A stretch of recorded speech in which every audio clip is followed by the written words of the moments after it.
Library کے اندر مقدس بہروپ سی خاموشی چھائی تھی۔ اونچے ریکس، کتابوں کی طویل الماریاں، جگہ جگہ بچھی میزوں پہ مطالعے میں منہمک سے دکھائی دیتے لوگ، کمپیوٹر کے آگے بیٹھے کام کرتے اشخاص، غرض معمول کا خاموش سا ماحول تھا۔ ایسے میں دروازہ کھلا اور وہ اندر داخل ہوتی دکھائی دی۔ اس نے صبح کے ملازماؤں والے لباس کے برعکس سرخ خوبصورت اور قیمتی فراک پہن رکھا تھا۔ کوہنی پہ ڈیزائننگ بیگ تھا اور سر پہ سفید کورا ہیٹ جس سے نکلتے سیاہ بال کندھوں پہ گر رہے تھے۔ دروازے پہ وہ رکی، ہیٹ کو ڈائمنڈ رنگ پہنی انگلی سے ترچھا کر کے سیاہ آنکھیں آس پاس دوڑائیں۔ ایک لائبریرین جو قریب سے کتابوں کی ٹرالی دھکیلتا گزر رہا تھا اسے دیکھ کے رکا اور چھٹ سلام جھاڑا۔ السلام علیکم مس آشا۔ تالیہ نے شان بے نیازی سے سر کو خم دیا، پھر ادھر ادھر دیکھا تو وہ بولا، مسز لیانا اس طرف ہیں۔ وہ ہلکا سا مسکرائی اور اسی طرح اٹھی گردن کے ساتھ آگے چلتی گئی۔ کونے میں ایک آڈیو روم تھا۔ شیشے کی دیواروں نے اسے مکمل بند کر رکھا تھا، گویا شیشے کا کوئی ڈبہ ہو۔ اندر تنگ سی جگہ پہ وہ پھنس کر بیٹھی سیاہ موٹی عورت دکھائی دے رہی تھی۔ اینک لگائے، بال جوڑے میں باندھے وہ کتابوں میں الجھی ہوئی تھی۔ آہٹ پہ اس نے نظریں اٹھائیں تو دیکھا تالیہ دروازہ کھولتی اندر داخل ہو رہی تھی۔ اتنے سالوں سے یہاں کام کر رہی ہو داتن، اور ایک ڈھنگ کا آفس بھی نہیں دیتے یہ تمہیں، وہ مسکراہٹ دبا کے کہتی سامنے کرسی کھینچ کے بیٹھی۔ پرس میز پہ رکھا اور ہیٹ کو مزید ترچھا کیا تو چہرہ اور سیاہ مسکراتی آنکھیں مزید واضح ہوئیں۔ لیانا بنت دانش صابری کے پاس اتنی دولت ہے کہ وہ چاہے تو یہ پوری لائبریری خرید لے۔ حشمہ کی نگاہوں سے اسے گھور کے وہ بولی تو تالیہ نے ابرو اونچا اٹھایا، پوری؟ چلو آدھی صحیح، داتن نے ڈھٹائی سے تصحیح کی، پھر ناک سے مکھی اڑائی۔ اور تمہاری یہ تنقیدی نظریں جو میرے اس کوزی آفس کو پچھلے 20 سیکنڈ سے ملامت کر کے میرے اوپر ترس کھا رہی ہیں نا، میں ان کو کھلے دل سے معاف کر دوں گی، کیونکہ تم بھول رہی ہو کہ یہ وہی ڈبہ ہے جس میں بیٹھ کے ہم نے وہ تمام کام پلان کیے تھے جس کے باعث تم آج اس اونچے محل میں رہ رہی ہو۔ لگتا ہے بڑی زور کی لگی ہے۔ تالیہ نے افسوس سے سر دائیں بائیں ہلایا۔ داتن نے چپتی نظریں اس پہ جمائے ناک زور سے سکوڑی۔ میں سن ٹزو کی ماننے والی ہوں، اور وہ کہتا تھا کہ جب امیر ہو تب غریب نظر آؤ اور جب غریب ہو تب امیر۔ اس نے یہ فکرہ طاقتور اور کمزور کے بارے میں کہا تھا، مگر اس کا مطلب یہی تھا جو میں نے بیان کیا ہے۔ اچھا چائے نہیں پلاؤ گی؟ وہ بور سی ہو کر ادھر ادھر دیکھنے لگی۔ داتن نے افسوس سے اسے دیکھ کے گہری سانس بھری۔ تمہیں معلوم ہے ایک چائے کے اندر موجود کیفین انسان کو کتنے خطرناک اثرات سے دوچار کر سکتی ہے؟ بے شک ایمپرر شنونگ نے دعویٰ کیا تھا کہ چائے بہت سی بیماریوں کی دوا ہے، لیکن وہ چونکہ ایک بادشاہ تھا اس لیے اس پہ کبھی بھی اعتبار نہیں کرنا چاہیے، کیونکہ چائے کی زیادتی سر درد، پینک اٹیکس، بے خوابی، ہارٹ برن، متلی، ڈائریا اور کنفیوژن کا باعث بن سکتی ہے۔ اوہ، اسی لیے جب تم میرے گھر آتی ہو داتن تو میری پتی سب سے پہلے ختم ہوتی ہے۔ میں ایک موذی چیز سے تمہیں چھٹکارا دینے کی اپنی طرف سے کوشش ہی کر سکتی ہوں تالیہ، لیکن اگر تم اس زہریلے مادے کی محبت میں، اس کی ایڈکشن میں اتنی مبتلا ہو ہی چکی ہو تو میں اس سے زیادہ تمہارے لیے کچھ نہیں کر سکتی۔ اف، تم اتنی لمبی بات کیوں کرتی ہو داتن؟ مگر موٹی عورت نے میز پہ رکھے ٹریولر مگ کا ڈھکن کھولا اور پیچھے سے تھرموس اٹھا کر اس میں گرما گرم چائے انڈیلی۔ تالیہ نے شکریہ کہنے کے لیے لب کھولے ہی تھے کہ داتن نے تھرموس واپس رکھی، کرسی پہ پیچھے کو ٹیک لگائی اور مگ سے خون بھر کے تسلی سے اسے دیکھا۔ ہاں تو تم کیسے آئیں؟ تالیہ نے گہری سانس لی، ایک چپتی ہوئی نظر اس پہ ڈالی اور گویا ہوئی، تمہیں معلوم ہے میں کیوں آئی ہوں؟ اوکے، داتن نے مگ پرے رکھا اور اپنا ٹیبلٹ نکال کے اسکرین اس کو دکھائی، یوں کہ ٹیبلٹ داتن کے ہاتھوں میں ہی تھا۔ یہ ہے وہ سکہ۔ وہاں ایک اعلیٰ کوالٹی کی تصویر نظر آ رہی تھی۔ تالیہ آگے ہوئی۔ نامعلوم ذرائع سے یہ سکہ چند برس پہلے منظر عام پہ آیا تھا، تقریباً 17 سال پہلے۔ یہ سلطان مظفر شاہ کے زمانے کے سکوں سے مختلف ہے، لیکن ہر میوزیم اور ہر بیوپاری نے اس سے متعلق بہت سی کہانیاں سنائی ہیں، اور ہم دونوں جانتے ہیں کہ وہ سب جھوٹی ہیں۔ یہ سکہ زیادہ دیر کسی کے پاس ٹھہرتا نہیں ہے، یا بیچ دیا جاتا ہے یا تحفے میں دے دیا جاتا ہے یا نیلام ہو جاتا ہے۔ میں اس کا پورا ٹرائل تو نہیں ڈھونڈ سکی، لیکن پچھلے 7 سالوں میں ہماری وہ رکی اور مناسب لفظ ڈھونڈا۔ 11 بڑی جابز، وارداتوں میں سے 5 میں یہ سکہ موجود تھا۔ اور باقی میں؟ اس نے بے قراری سے کہتے ہوئے ہاتھ آگے بڑھایا تاکہ ٹیب لے، مگر داتن نے اسے پیچھے کر لیا اور خفگی سے بھویں سکیڑیں۔ اگر تم چند لمحے کا سکوت اختیار کرو اور مجھے خود کو متاثر کرنے کا موقع دو تو میں تمہیں دکھاتی ہوں کہ بے شک باقی 7 وارداتوں میں یہ سکہ موجود نہیں تھا، مگر ان 7 جگہوں پہ جو چیزیں موجود تھیں میں نے ان کی لسٹ بنائی تو کوئی اور چیز تھی جو ان 7 جگہوں پہ موجود تھی، ہے نا؟ وہ تیزی سے بولی تو داتن نے لب بھیج دیے۔ منہ کا ذائقہ تک خراب ہو گیا، مگر ضبط کر کے کہنے لگی، ہاں، میں نے سارا دن لگا کر کرائم سین فوٹوز اور اپنے ریسرچ ورک کو جو ہم نے واردات سے پہلے کیا تھا اکٹھا کیا اور تمام فہرستوں کو کراس چیک کیا، تو وہ ایک آئٹم تھا جو ان سب میں مشترک تھا۔ بوجھو کون سا؟ ملاکہ سلطنت کی ایک ملکہ کا سونے کا بریسلٹ، ہے نا؟ داتن کے کندھے ڈھیلے ہوئے، منہ کھل گیا۔ تمہیں کیسے پتہ چلا؟ چونکہ میں چائے بہت پیتی ہوں، اس لیے میری یادداشت بہت اچھی ہے، اور آج مسز کامل کے ساتھ شاپنگ کرتے ہوئے ان کا بریسلٹ دیکھ کے مجھے یاد آیا کہ ملاکہ کی سلطنت کی ایک ملکہ کا بریسلٹ بھی میں نے انہی 7 جابس میں سے 2-3 میں دیکھا تھا، مگر نظر انداز کر دیا کیونکہ مجھے وہ نقلی لگا تھا، اور ہم ہمیشہ اصلی اور تاریخی آرٹ پہ ہاتھ صاف کرتے ہیں داتن، اور وہ مجھے تاریخی نہیں لگا تھا۔ اگر سب کچھ معلوم ہو گیا تھا تو میرے پاس کیوں آئی؟ داتن نے برا سا منہ بناتے ہوئے ٹیب زور سے بند کر کے میز پہ رکھا۔ کیونکہ اگر تم نے سارا دن اس پہ کام پہ لگایا ہے تو شاید تمہیں کچھ ایسا معلوم ہوا ہو جو مجھے نہ ہو سکا ہو۔ اس پہ داتن کھلے دل سے مسکرائی۔ ویسے میں غرور نہیں کرنا چاہتی، لیکن تم متاثر ہونے کے لیے تیار ہو جاؤ تالیہ بی بی، کیونکہ نہ وہ سکہ کوئی سکہ ہے، نہ وہ بریسلٹ کوئی بریسلٹ ہے۔ یہ دیکھو۔ داتن نے ٹیب اسکرین اس کے سامنے کی تو وہ چونک کے آگے کو ہو کے دیکھنے لگی۔ وہاں ایک طرف سکے کی تصویر بنی تھی اور دوسری طرف ایک زنجیر والا بریسلٹ بنا تھا جس کے اوپر سونے کی مستطیل ڈلی سی تھی، جس کے آخر میں 3 دانت بنے تھے۔ بظاہر یہ ایک سکہ ہے اور وہ ایک بریسلٹ، لیکن اگر ان دونوں کو جوڑ دو تو داتن نے مسکراتے ہوئے بٹن دبایا تو ایک اور امیج جنریٹ ہوا جس میں ان دونوں اشیاء کے کنارے ملے ہوئے نظر آ رہے تھے۔ یہ دیکھو کیا بنتا ہے۔ چابی، وہ مسحور سی بولی۔ یہ ایک چابی کے 2 ٹکڑے ہیں جس کے ساتھ زنجیر لگی ہے۔ ہاں، یہ ایک ٹوٹی ہوئی چابی ہے جس کو ہمیں ڈھونڈنا ہے، اور تمہاری تقدیر بار بار تمہیں اس کی طرف لے جاتی تھی لیکن تم کبھی سمجھ ہی نہ سکی۔ تالیہ کی آنکھوں میں چمک سی در آئی تھی۔ سکہ نکالنا تو کوئی مسئلہ نہیں، کل تنگو کامل کے گھر کچھ خاص مہمان آ رہے ہیں، ڈنر کی افراتفری میں زیورات عدل بدل کر کے سکہ نکال لوں گی۔ سکے کی کاپی ہم اس لیے تیار نہیں کریں گے کیونکہ بعد میں اگر ہمیں اس کو فینس کرنا پڑے تو تنگو کامل یہ دعویٰ نہ کر سکے کہ اس کے پاس بھی ویسا ہی سکہ ہے، ورنہ ہمیں اس کی اچھی قیمت نہیں ملے گی۔ تم بریسلٹ کو ڈھونڈو کہ یہ کس کے پاس ہے، وہ دبے دبے جوش سے بولی تو داتن نے ٹیک لگائے پرسوچ ہنکارا بھرا، پھر مگ کا ڈھکن ہٹایا تو چائے کی خوشبو بھاپ کے ساتھ اوپر اٹھنے لگی۔ اس نے مگ لبوں سے لگایا، گھونٹ بھرا اور مگ نیچے کیا، اس دوران جیسے الفاظ جوڑے، جتنا ان 2 چیزوں کی ملکیت کی چین کو میں نے دیکھا ہے تالیہ، ان دونوں کو کبھی کسی نے نہیں چرایا۔ ان کو یا مالک بیچ دیتا ہے یا کسی میوزیم کو عطیہ کر دیتا ہے، جہاں کسی آکشن پہ ان کو فروخت کر دیا جاتا ہے، یا مالک خود ہی کسی دوست کو تحفہ دے دیتا ہے۔ مگر پھر وہ چپ ہوئی۔ تالیہ بغور اس کا چہرہ دیکھ رہی تھی جس کے سامنے چائے کے بے رنگ دھوئے کے مرگولے تیرتے دکھائی دے رہے تھے۔ مگر ایک عجیب بات مجھے محسوس ہوئی ہے، داتن نے کہنا شروع کیا۔ میرا خیال تھا میرے ساتھ رہ کر تم نے عجائبات پہ حیران ہونا چھوڑ دیا ہے۔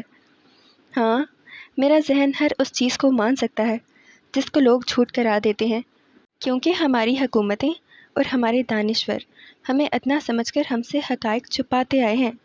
لیکن یہ بات پھر بھی عجیب تھی کیونکہ میں نے نوٹس کیا کہ ہر وہ پرائیویٹ اونر جس کے پاس یہ سکہ یا یہ بریسلٹ رہا ہے، اس کو کوئی بیماری لاحق ہو جاتی ہے، کوئی بڑی موذی بیماری۔ ہو سکتا ہے یہ تمہارا وہم ہو داتن، چھوڑو ان باتوں کو، بس اس بریسلٹ کو ڈھونڈو تاکہ ہم جلد از جلد اسے حاصل کر سکیں۔ پھر خلا میں دیکھتے ہوئے وہ گہری سانس بھر کے بولی، مجھے ایسا لگنے لگا ہے جیسے میں نے اتنے سال ضائع کر دیے۔ میں کل سے یہی سوچ رہی ہوں، میری قسمت مجھے اس چابی تک لے جانا چاہتی تھی اور میں دوسری چیزوں میں پڑی رہی۔ اس چابی کی قیمت ان سب سے زیادہ ہوگی یقیناً۔ مجھے لگتا ہے داتن، اس نے پر امید نظروں اس پہ جمائیں، یہ وہی بڑی جاب ہے جس کا میں انتظار کر رہی تھی، میری آخری چوری، آخری ہائسٹ۔ وہ کیا کہتے ہیں، اسکور آف دا اسکورز، اور اس سے میں اتنا کما لوں گی کہ پھر دوبارہ کوئی غلط کام نہیں کرنا پڑے گا۔ تالیہ، کوئی چوری ہماری آخری چوری نہیں ہو سکتی، ہم نہیں بدل سکتے، نہ کبھی بدلیں گے۔ اس نے سمجھانا چاہا مگر وہ بضد تھی۔ مجھے لگتا ہے میں بدل جاؤں گی، اس لیے اس چابی کو ڈھونڈو داتن، ایک آخری اونچا ہاتھ مار کے ہم کسی دوسرے ملک چلے جائیں گے، میں فیصلہ کر چکی ہوں۔ پتہ نہیں کیوں میرا دل کہتا ہے کہ ہم اس کی کھوج نہ لگائیں، مجھے ڈر ہے کہ کوئی بری شے، کوئی بلا ہماری گھات لگائے نہ بیٹھی ہو۔ وہ غیر آرام دہ نظر آ رہی تھی۔ تم وہم کر رہی ہو یار، حوصلہ رکھو۔ وہ ناک سے مکھی اڑاتی اٹھ کھڑی ہوئی۔ بیگ بھی اٹھا لیا؟ داتن نے سمجھ کے سر ہلا دیا۔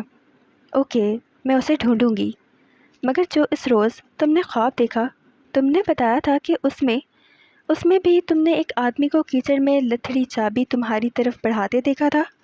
یاد کرتے ہوئے وہ خود چونکی۔ کیا وہ یہی چابی تھی؟ چائے کے مگ کا ڈھکن ہٹا تھا اور اس سے بھاپ ہنوز اڑ رہی تھی۔ تالیہ ٹھہر گئی، خود بھی جیسے وہ چونکی تھی۔ ہاں وہ یہی تھی۔ اس نے ٹیبلٹ اٹھا کے پھر سے اس چابی کو غور سے دیکھا۔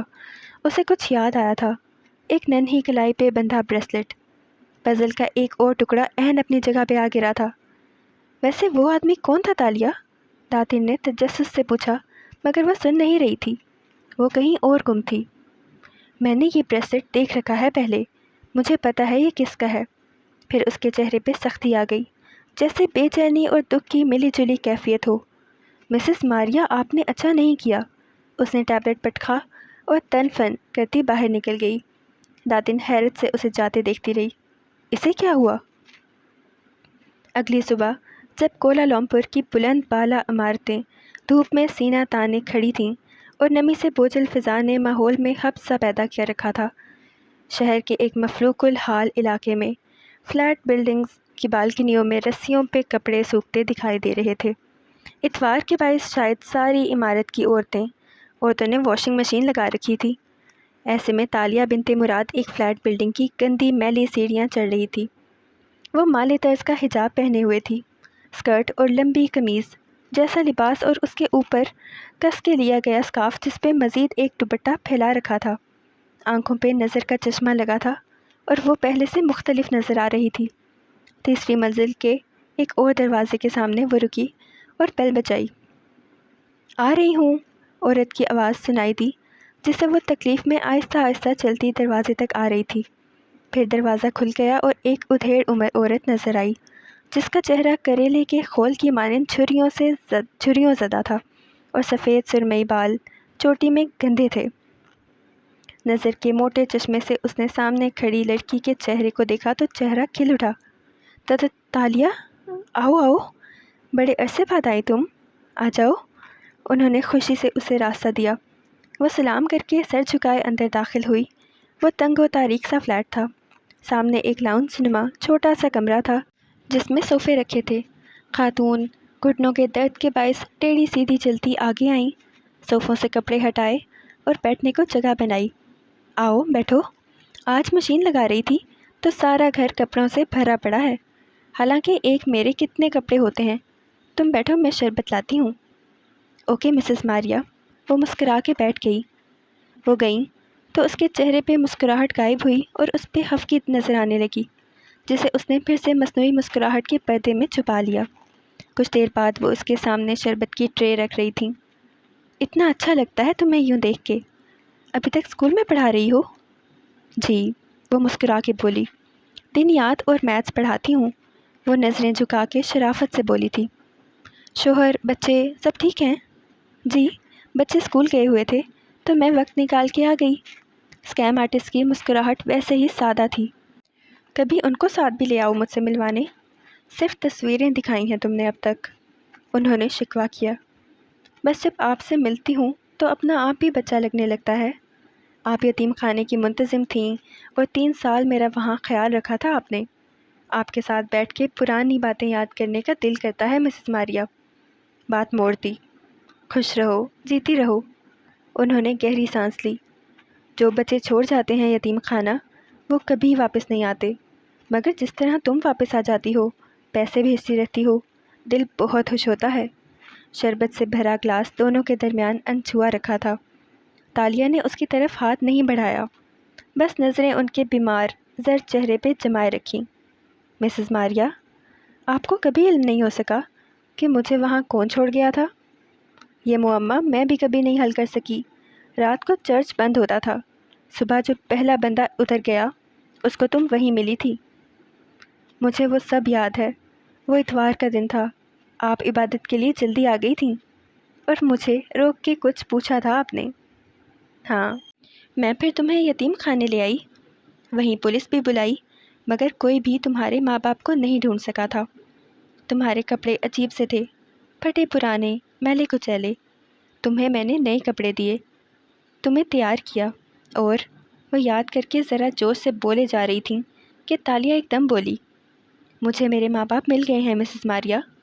مسز ماریا رکی، منہ کھل گیا۔ بے یقینی سے تالیہ کو دیکھا جس کی اینک کے پیچھے چھپی آنکھوں سے موٹے موٹے آنسو تیر رہے تھے، اور وہ خوشی سے بتا رہی تھی، ایک ویب سائٹ گمشدہ بچوں کو ان کے ماں باپ سے ملاتی ہے۔ میں نے اپنے بچپن کی تصویر ڈالی تو ایک جوڑے نے مجھ سے رابطہ کیا۔ وہ مالے ہیں مگر امریکہ میں رہتے ہیں۔ میں نے ان کو اپنی ڈی این اے رپورٹ بھیجی تھی تو وہ میچ کر گئی۔ اب میں امریکہ جا رہی ہوں۔ واؤ تالیہ، واؤ! وہ خوشگوار سی گرم جوشی سے اس کا ہاتھ دبانے کہنے لگی، میں بہت خوش ہوں تمہارے لیے، یہ تو انہونی ہو گئی۔ مگر اس وقت وہ کیوں نہیں آئے تمہیں کلیم کرنے؟ ان کی مجبوریوں کی لمبی داستان ہے۔ وہ کہتے ہیں کہ مجھے اغوا کیا گیا تھا، لیکن وہ ٹھہری، آواز رازدانہ سرگوشی میں بدلی اور آگے کو جھکی۔ انہوں نے $20,000 کا انعام دینے کا وعدہ کیا ہے میرے کیئر ٹیکرز کو۔